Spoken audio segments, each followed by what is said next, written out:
Kenapa Jepang berhasil menjadi kekuatan ekonomi utama di Asia pada zamannya? Gua rasa kita perlu mengkaji kebijakan-kebijakan yang telah diimplementasikan oleh pemerintah Jepang di masa lalu, dan menganalisis langkah-langkah apa saja yang mereka ambil untuk mendorong pertumbuhan ekonomi nasional secara signifikan. Dan ternyata, Indonesia pun sedang menerapkan beberapa langkah yang sama. Jadi mari kita eksplorasi lebih lanjut, kawan. Let's go!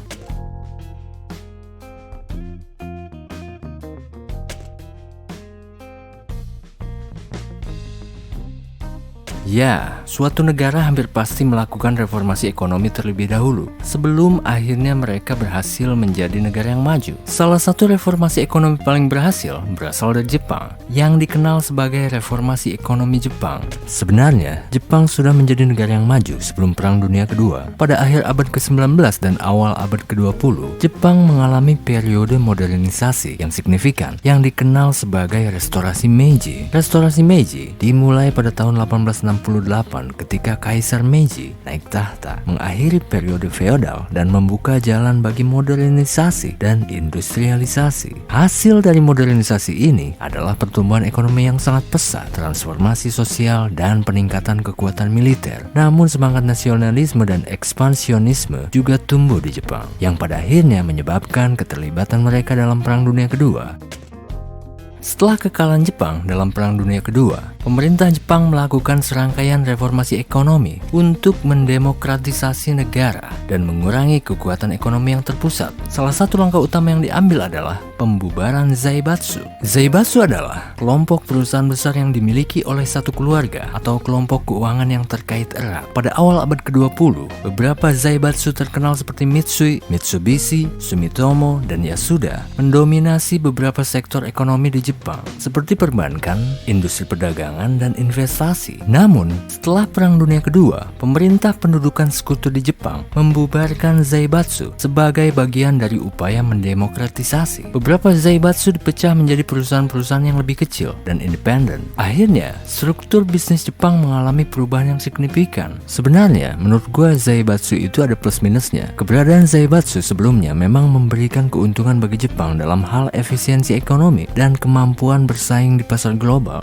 Namun, kritik terhadap Zaibatsu melibatkan kekhawatiran tentang monopoli ekonomi dan keterlibatan mereka dalam politik. Tapi ada juga hipotesis yang berkembang yang gue temukan dari artikel CNN, bahwa pembubaran ini disebabkan karena AS ingin melemahkan ekonomi Jepang dengan memukul perusahaan-perusahaannya. Dengan pesatnya perkembangan Zaibatsu, AS takut akan tersaingi oleh ekonomi Jepang. Tapi dalam perjalanannya, rencana pembubaran ini diubah oleh pihak AS. Mereka malah menilai para Zaibatsu akan menguntungkan bagi ekonomi AS, baik dalam penyediaan senjata maupun dalam bidang komersial. Sebagai pengganti Zaibatsu, muncullah sistem Keiretsu sebagai instrumen utama dalam mendukung pertumbuhan ekonomi Jepang. Keiretsu adalah jaringan ketergantungan antar perusahaan yang membantu meningkatkan kolaborasi, pertukaran informasi, dan stabilitas dalam ekosistem bisnis Jepang. Ada Keiretsu horizontal dan ada Keiretsu vertikal,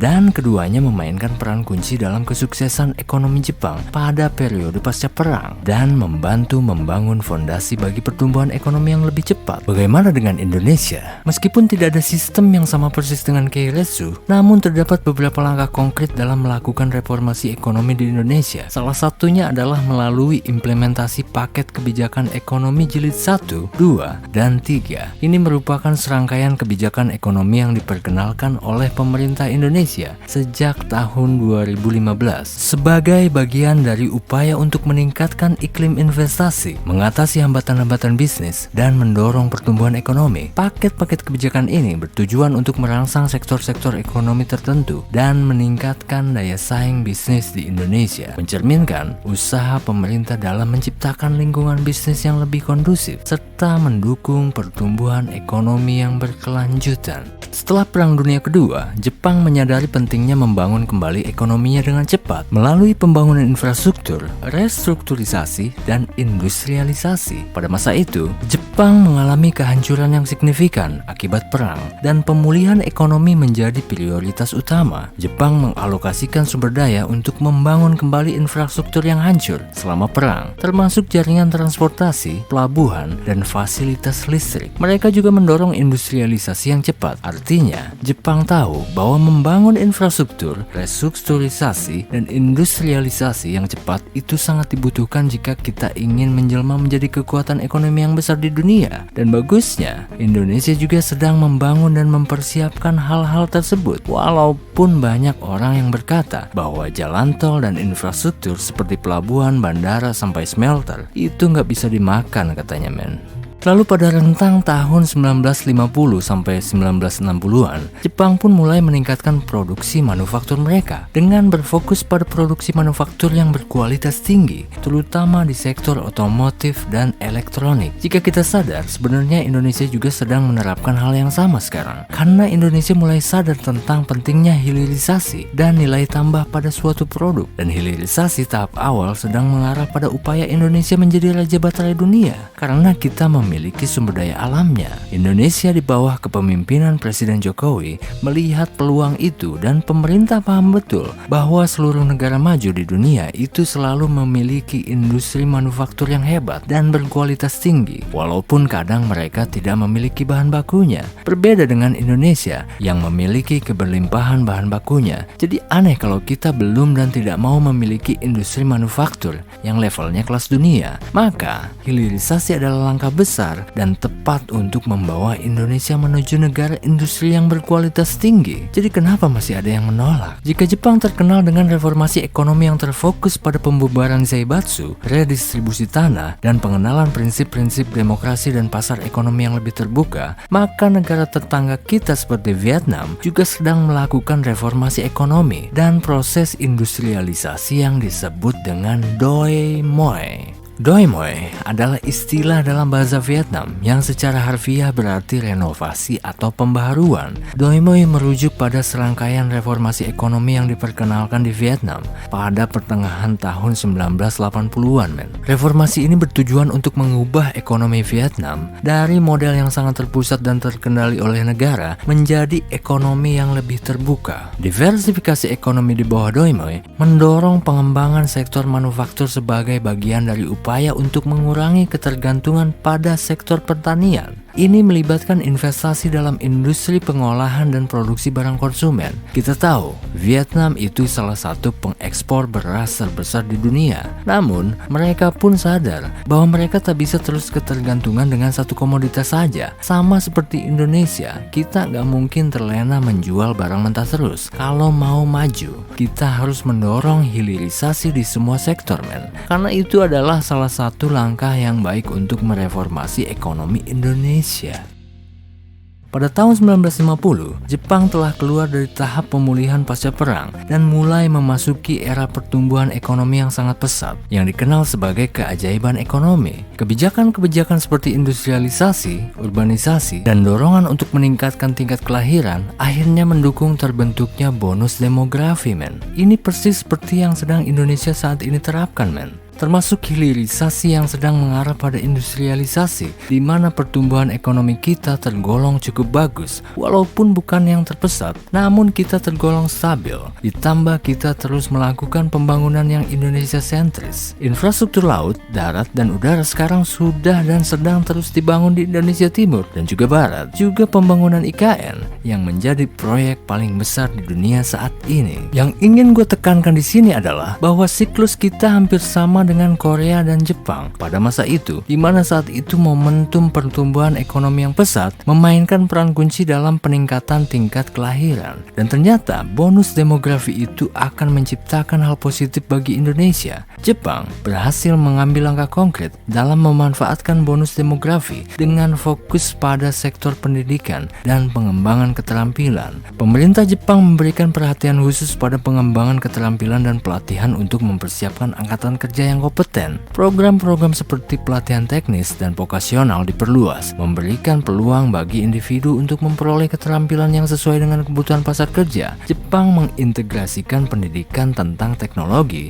dan inovasi ke dalam kurikulum. Hal ini dilakukan untuk menciptakan generasi yang terampil dalam menghadapi kemajuan teknologi, mendukung riset dan pengembangan, serta memacu pertumbuhan ekonomi melalui sektor inovatif. Sebenarnya bukan hanya Jepang yang pernah mengalami hal ini, namun Korea dan China juga mengalami periode bonus demografi dalam sejarah mereka, dan mereka pun berhasil memanfaatkannya dengan formula yang kurang lebih sama dengan Jepang. Pergeseran dari sektor pertanian ke sektor manufaktur seperti elektronik dan otomotif adalah salah satu strategi kunci bagi Korea, sedangkan China fokus pada industrialisasi, investasi infrastruktur, dan ekspor. Artinya apa? Artinya adalah momentum bonus demografi itu sangat nyata dan berhasil membuat ekonomi suatu negara dapat melesat dengan cepat jika kita bisa mengelolanya dengan baik. Karena negara-negara tetangga kita pun sudah pernah merasakan manfaatnya. Jadi maksud gue adalah, kita sebagai anak-anak muda wajib memantau apa yang sedang senior-senior kita lakukan hari ini. Jangan membiarkan mereka ribut kebablasan, karena nanti yang akan dirugikan adalah kita sebagai anak muda yang akan menjadi orang tua di masa yang akan datang. Jangan sampai senior kita saat ini justru membuat negara kita gagal menghadapi bonus demografi, men, dan bikin susah kita nanti pas kita udah jadi orang tua. Sekarang kita bisa dibilang senasib dengan India, karena India pun diproyeksikan sedang dan akan mengalami bonus demografi juga. Mungkin beberapa politisi senior ada yang menganggap bahwa kita anak muda itu nggak peduli dengan hal-hal seperti ini dan terkesan enjoy aja. Namun mereka mungkin lupa, tipe anak muda itu banyak macamnya. Ada yang happy party, ada juga yang balance, dan tentu mereka tidak tahu isi pikiran kita yang sesungguhnya. Gua rasa banyak milenial dan Gen Z yang peduli dengan hal ini, men, karena kita tidak ingin kena imbasnya nanti. Apalagi kita hidup di era internet, sehingga kita bisa sangat mudah belajar melihat kondisi dunia. Jadi, mari kita satukan barisan untuk mengawal mereka untuk tidak membuat keributan yang non-substansial secara ekstrim dan terus menciptakan pembelahan dan ketidakstabilan yang akan berdampak negatif bagi kehidupan kita. Jika itu terus terjadi, maka sepertinya kita yang perlu turun tangan, kawan. Jepang memiliki pendekatan yang serius dalam mengelola ketiga aspek penting ini, pangan, energi, dan air. Mengingat keterbatasan sumber daya alam dan kerentanan terhadap bencana alam seperti gempa bumi dan tsunami. Namun, berbeda dengan negara kita, men. Kita sangat dianugerahi kekayaan alam yang sangat luar biasa. Kenapa gue sangat concern dengan pangan, energi, dan air? Karena ketiga aspek ini adalah kunci. Ini inti dari segala inti, men. Jika kita memiliki ketahanan pangan, air, dan energi yang bagus, maka gua rasa kita akan selamat, bukan hanya maju dan mandiri. Kita tidak boleh ketergantungan dengan negara lain di ketiga sektor ini, men. Jepang memiliki kebijakan ketat terkait manajemen sumber daya air untuk memastikan penggunaan yang efisien dan berkelanjutan. Ini melibatkan pemantauan dan pengelolaan air di tingkat lokal dan nasional. Maka gua sangat senang ketika Presiden Jokowi membangun banyak bendungan, karena beliau paham dengan konsep air adalah kehidupan. Dan gua pun terharu saat melihat berita Menhan Prabowo membuka titik-titik sumber air baru di Indonesia bagian timur. Gua lebih tersentuh dengan hal-hal yang semacam ini, men. Karena saat orang tidak mengerti pentingnya air, maka mereka tidak memahami kehidupan dengan baik. Jepang terus mengembangkan teknologi pengelolaan air yang canggih untuk mendukung keberlanjutan dan keamanan sumber daya air. Pada umumnya, kebutuhan untuk mencapai kemandirian dalam energi dan air menjadi semakin mendesak di tengah tantangan perubahan iklim dan keamanan sumber daya global. Jepang, seperti banyak negara maju, terus berinovasi dan beradaptasi mencapai tujuan ini, men. Pada awalnya, Jepang lama mengandalkan tenaga nuklir sebagai salah satu sumber energi utamanya untuk mengurangi ketergantungan pada impor bahan bakar fosil. Namun, setelah kecelakaan nuklir Fukushima pada tahun 2011, Jepang mengalami perubahan signifikan dalam kebijakan energinya, termasuk pengurangan ketergantungan pada nuklir. Lalu pemerintah Jepang meningkatkan investasi dan pengembangan dalam energi terbarukan seperti tenaga surya, angin, dan hidro. Ini bertujuan untuk meningkatkan keberlanjutan dan mengurangi dampak lingkungan. Maka, kita boleh saja komplain dengan kebijakan-kebijakan yang berkaitan dengan energi dan air. Namun siapapun yang mengkritisi dengan tidak objektif, maka harus kita ingatkan karena air dan energi itu vital, men. Jika tidak ada air dan energi yang memadai, maka negara tidak akan berjalan dengan baik. Jadi kritiklah dengan objektif dan bijak di poin ini. Land reform dan swasembada pangan adalah kunci. Reformasi agraria di Jepang memainkan peran penting dalam rekonstruksi pasca Perang Dunia dan pembangunan ekonomi negara tersebut. Pemerintah Jepang melaksanakan reformasi tanah pada awal tahun 1950-an dengan tujuan mencapai keadilan sosial, mengurangi ketidaksetaraan, dan meningkatkan produktivitas pertanian. Reformasi tersebut ditujukan kepada zaibatsu dan pemilik tanah besar, sekaligus menangani isu petani penyewa. Pemerintah membubarkan estate pertanian besar yang dimiliki oleh zaibatsu dan pemilik tanah besar dan mendistribusikan kembali tanah tersebut kepada para petani penyewa. Batas maksimum kepemilikan tanah ditetapkan sebesar 3 hektar dan tanah berlebih dikuasai oleh pemerintah untuk didistribusikan kembali. Yang gue harapkan pasca pemerintahan sekarang akan terus dilakukan reforma agraria dengan adil, men. Sejak zaman SBY dan Presiden Jokowi memang hal ini sudah mulai diterapkan, namun belum sempurna. Maka kita harap dengan kehadiran pemerintahan baru nanti, hal ini juga sangat perlu diperhatikan untuk memastikan ketahanan pangan, sekaligus meningkatkan kesejahteraan petani dan masyarakat serta pedagang kecil yang terkait dengan hal pangan. Juga yang tak kalah penting adalah masalah lumbung pangan nasional, men. Gua sangat mengharapkan hal ini terus berlanjut, apapun kata orang di luar sana, karena pangan itu sangat penting. Maka kita harus bisa mandiri, karena sejatinya inilah salah satu cara untuk mengurangi impor pangan